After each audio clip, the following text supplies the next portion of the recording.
That's it, perfect. Perfect, sorry about that. So I'm here to talk about the Public Engagement House Style Guide that I created with the Public Engagement team earlier this year. I'm going to talk a little bit about the thought process we went through to create it and what it's for and the thinking behind it. And I'm going to talk quite a lot about the process we went through to create it. So hopefully the conclusions we reached will make perfect sense when you see how we got there. And I'm going to talk also about what we found out along the way, what our learnings were. And then at the end, a brief overview of the guidance that we've come up with. And I'm going to try to stick to around 35 to 40 minutes. So there's time for questions afterwards, which I think Laura's going to keep track of as we go. So firstly, why we need a public engagement style guide. So this is to do really with having a consistent way of addressing people from different publics that we engage with.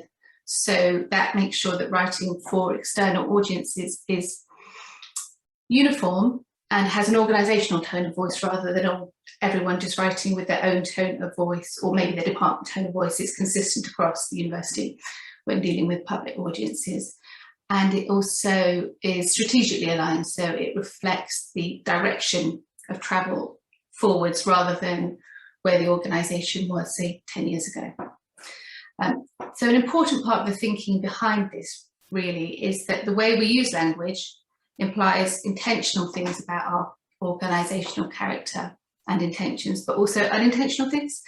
And all of us probably instinctively write things that may communicate things or say things when we're speaking that may communicate things we don't quite intend.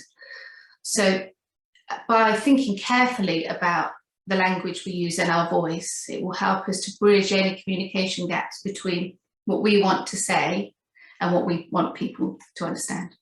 Now, why is it not letting me? Sorry, why is it not letting me move down the screen? Right, here we go, sorry. So before we go any further, I just wanted to talk a little bit about terminology. So what we mean by public, since this is a public engagement style guide.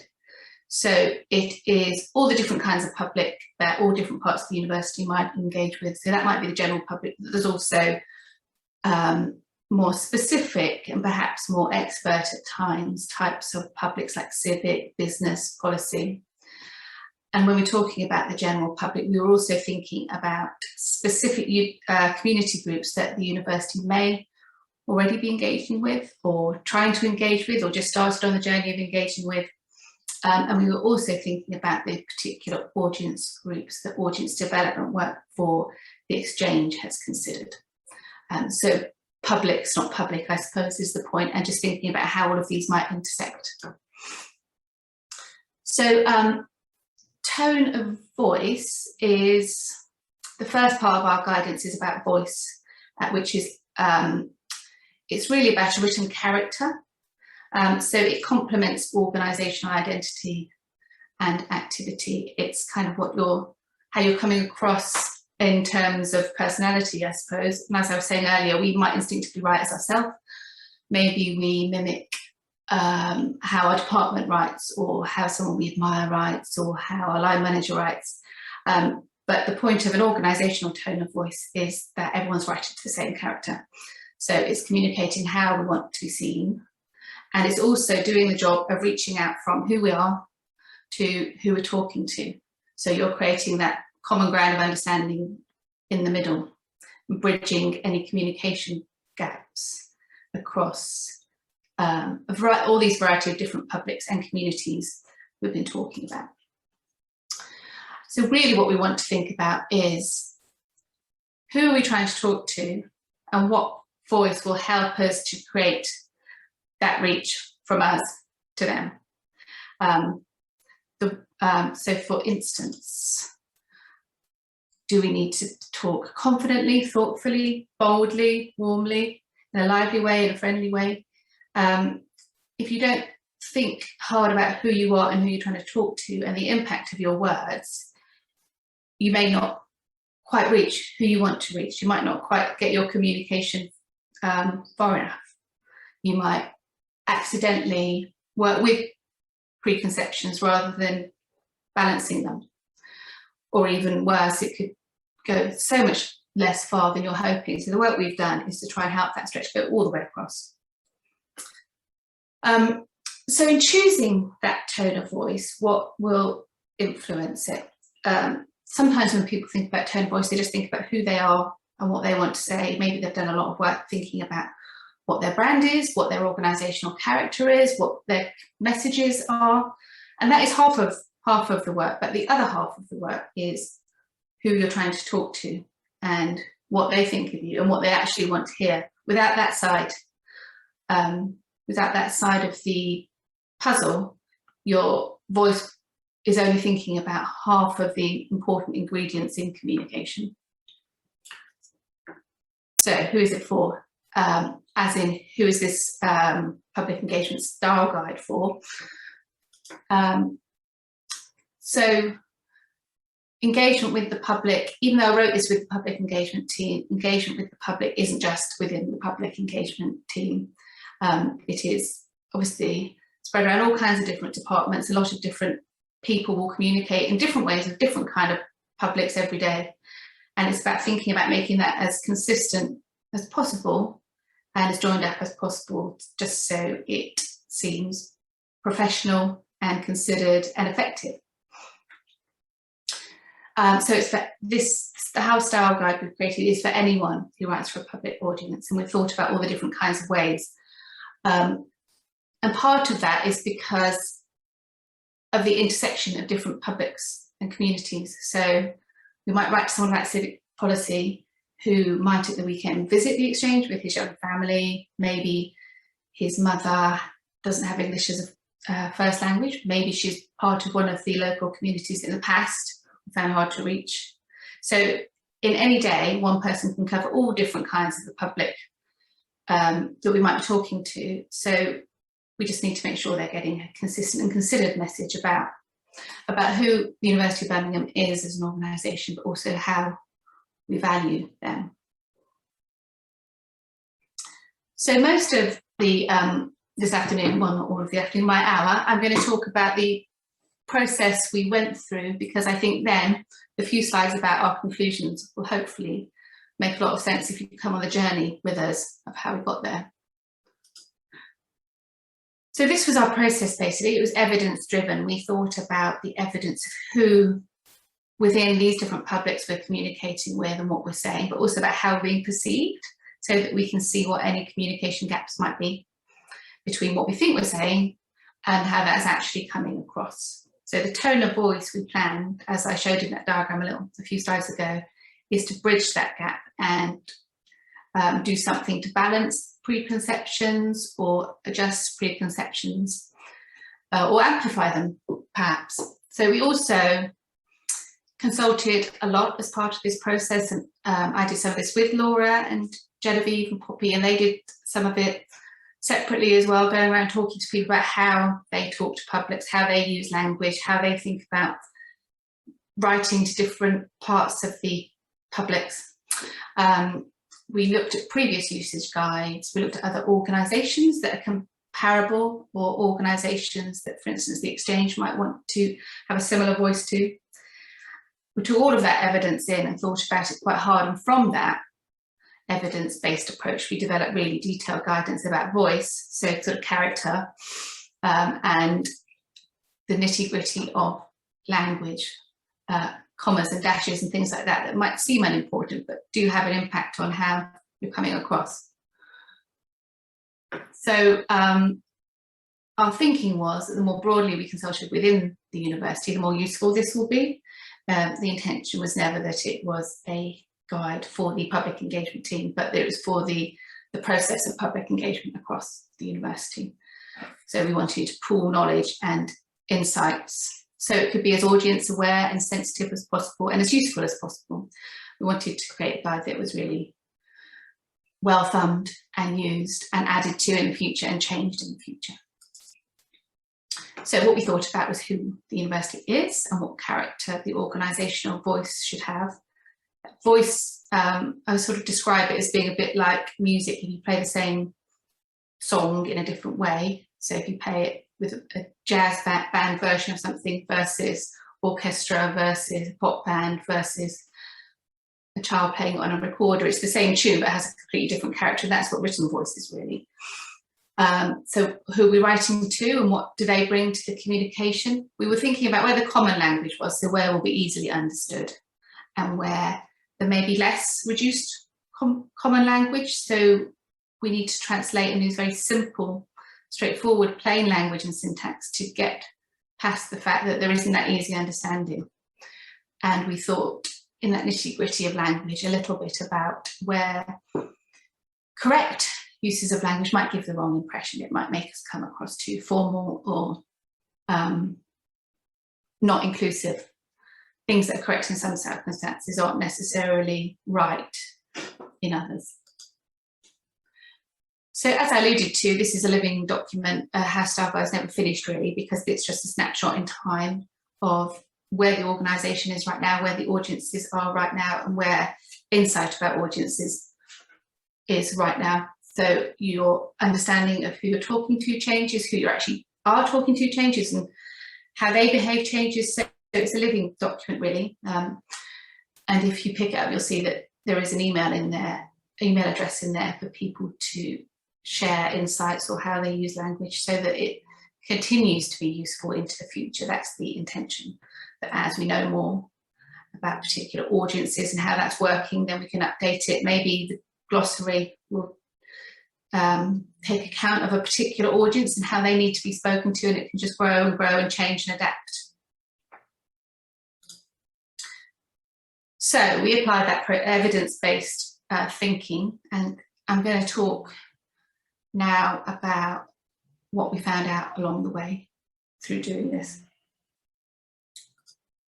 So first of all, our approach was to think, it's a very audience-focused approach. So the first thing we wanted to do was to think about who audiences are and what any communication gaps may be, so that we can use tone of voice to amplify, mute, address these. So audience development work in some places is just beginning. So for instance, the Exchange, which hasn't had its first exhibition open yet, that's at very early stages, working to psychometric audience groups, which is behavioural, so how people want to interact with information. And so as more exhibitions run through that and more data is gathered, the team will know more and more about how those groups actually interact with content, and that will grow and grow in terms of piece of insight. But we do have some insight on how community groups see us, so we were able to use real evidence-based work for that. We thought about learning families, which is one of the psychographic groups, as and so they are basically families, not necessarily young children for all exhibitions, but families coming as a group in a social situation, experience seekers, so they're people who kind of want to browse and see the big picture and have an interesting experience. We saw them as fitting into the same audience space as community groups, because our aim is that we should be diverse and inclusive. We did think we might have less, in terms of these psychographic groups, we thought we might have less reach work to do with knowledge seekers and experts. So they're people who either already have a lot of knowledge on a subject or are interested in finding out the detail of that. But I think it's safe to say that even with these groups, we need to not assume too much about patience with finding out new information and ability to take in a lot of complexity. So focusing first on external community groups, because I know community can be an internal audience, but we were thinking about external community groups. So we knew a little more about this group because that work has been ongoing. So we thought about, on the right hand side, you'll see how a few key words about how University of Birmingham sees itself, and on the left, how these community groups see the university. And as you'll see, there is at first glance a bit of a disconnect between these. But that's why it's important to do this work so communication can be targeted to address these things. So we thought about what the right tone of voice would help this. If someone sees an organisation as a bit intimidating, but we see ourselves as committed to engagement, how do you talk in a way that addresses that? So we saw that as it was really important to be warm, and if people are feeling that we're telling, not sharing, they're a bit didactic, it's important to share ahead of telling. That if people see the organisation as being not for us and a bit intimidating and aloof, it's important to be curious and warm and interested and respectful of difference. So this insight really enabled us to hone in on the right sort of voice. So that was how this is, that's perception versus self-perception. This is what we want to say versus what they want to hear. Another important thing to think about.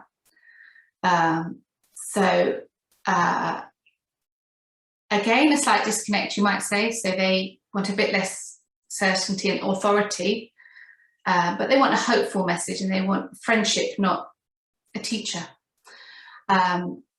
Sorry, I've gone back one. So what's the right tone of voice to make that particular stretch? So it's to do with humility, I suppose, thinking outward rather than inwards, thinking less about our own message and more about the people we're talking to.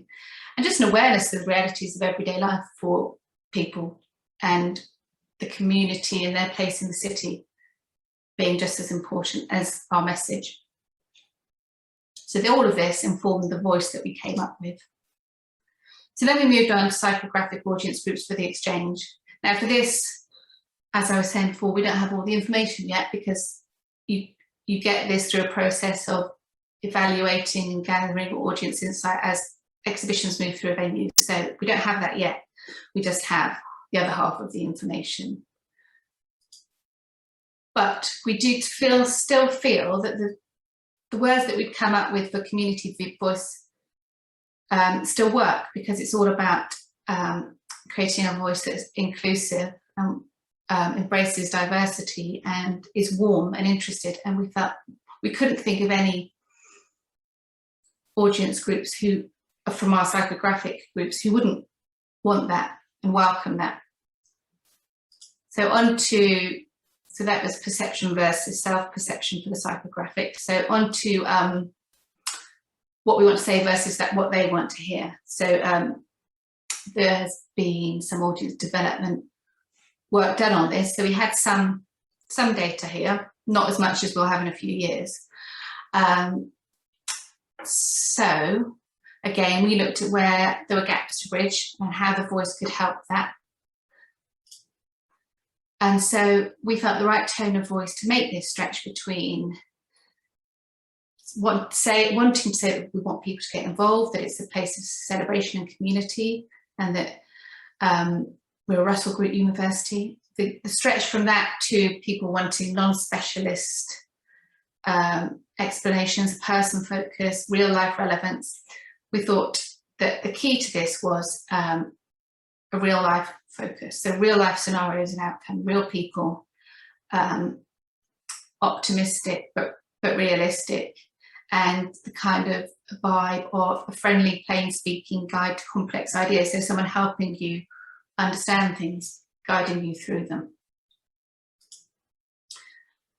So all of that thinking guided our conclusions on what sort of voice, tone of voice and character writing should have. So that is what kind of band the tune is played by, if you like. But we also thought a lot about the real nitty-gritty detail of language and how that helps or hinders our message when we're talking to various publics. So part of this, a large part of this, is how well our language translates. So when we're in our own department, our own organisation, our own family, whatever the situation is, where we have a very large shared language and shared understanding, communication is very easy and straightforward, and everyone generally understands each other, and there's sort of shortcuts to understanding. How can we translate that bubble type understanding to external audiences? How can we make sure what we're trying to say translates to different external purposes and audiences? So language evolves. We think of it as fixed, and we think of it as one correct version, but obviously we all know that language evolves, because we all know that we wouldn't write an email in Shakespearean language. We all know instinctively that there is more than one correct language, because we all instinctively use different types of language for different purposes. So if you're texting a friend, you use a very different language to what you might use if you're writing a report for your line manager. And you'd use a very different language again if you're putting a presentation together for an external audience. So we all instinctively know that there's more than one kind of language. And it's also, it's not fixed. So what is correct changes. And some people can feel a bit uncomfortable with this, I suppose, just thinking that, well, surely grammar is fixed. But it does change over time. We tend to use it more informally now than 50 years ago. A good example of that is if you look at some writing from 50, 100 years ago, there were so many more capitals, and that capital letters.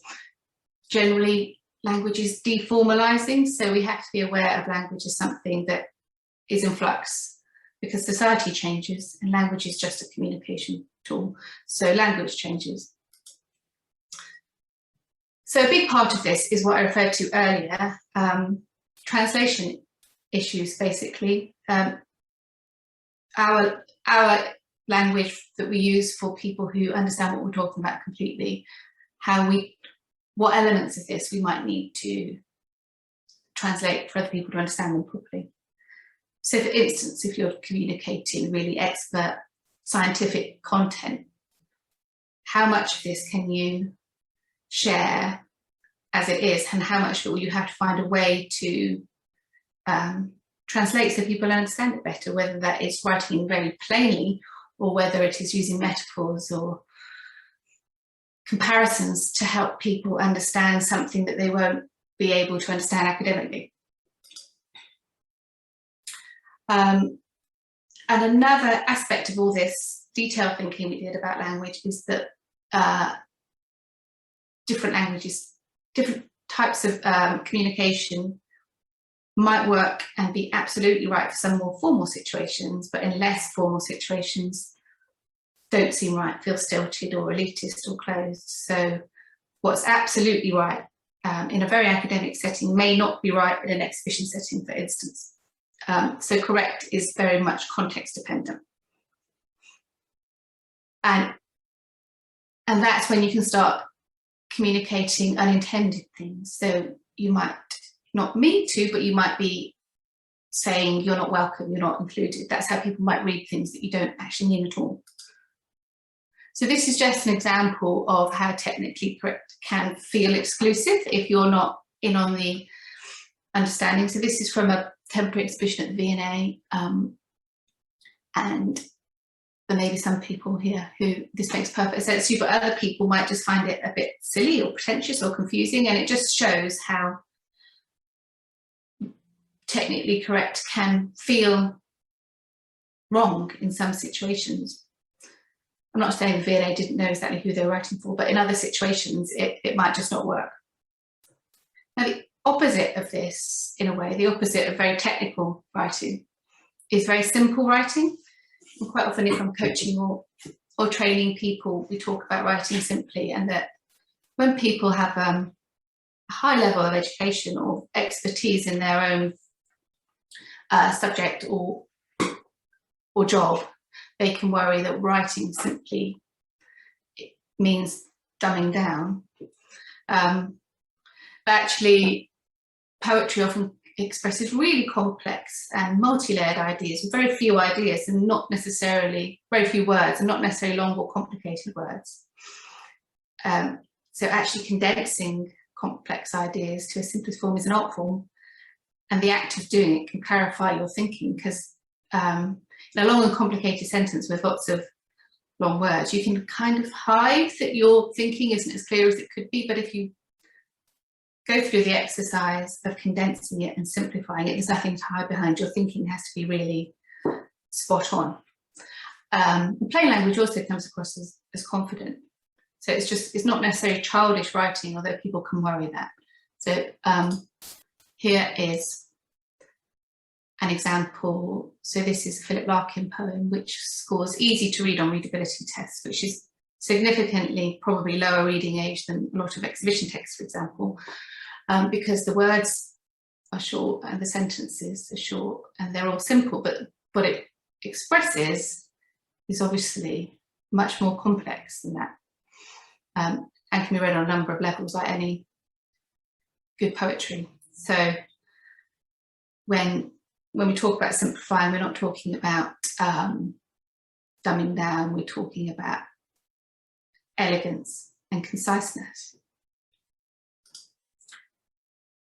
So this is all the stuff that we went through as a process and used to help us develop a house style guide. So we thought about audiences, about perceptions, about gaps, about the tone to bridge that gap. We also thought about the real nitty-gritty of language. I haven't got into it here, but we thought a lot about how grammar can feel more relaxed or more formal, for instance, whether you use a semicolon or a dash, that kind of thing. So there's a lot of guidance on and how many brackets you use, right down to that level of detail, and how long your sentences are, for instance.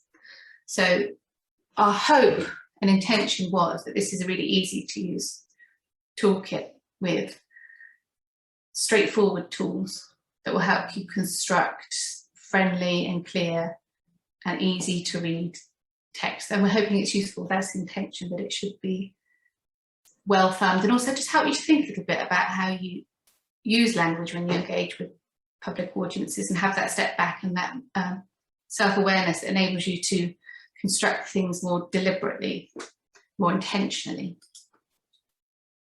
So for the last few slides, because I'm going to try and finish within about 5 minutes, so there's time for questions.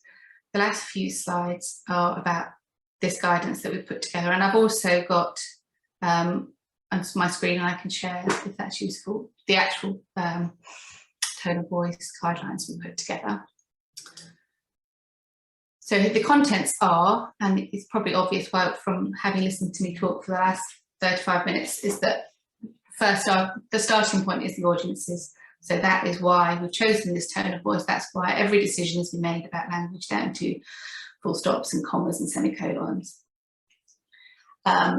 And then the right tone of voice. So this is the character-based stuff that I talked about with the Venn diagrams.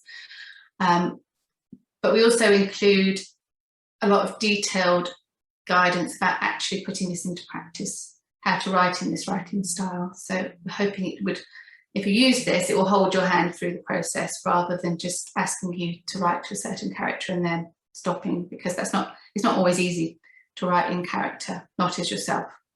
And then the usage section, which we tweaked a little from existing usage sections. So usage is how use grammar and syntax and all that kind of stuff.